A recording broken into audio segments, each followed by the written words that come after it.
self-government.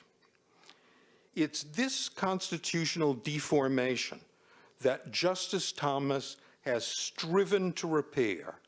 For brevity's sake, let me recount that history here through some of Thomas's most important opinions.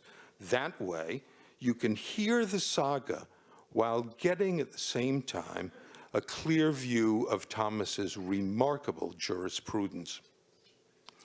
He's an old constitutionalist in capital letters, so strict in his originalism that even Justice Scalia called himself a faint-hearted originalist by comparison. If the framers had wanted a constitution that evolved by judicial ruling, Thomas says, they could have stuck with the unwritten British one that works just that way and had governed the American colonists for a century and a half before the 1787 convention. But they chose a written constitution whose meaning does not change from the words on the parchment as the framers and the state ratifying conventions, along with their contemporaries, understood them.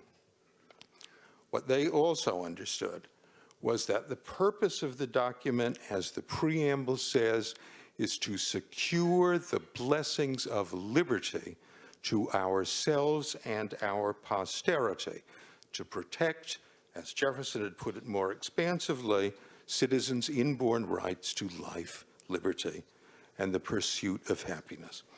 In Thomas's view, there is no higher, nobler, more just, or more up-to-date purpose for any government.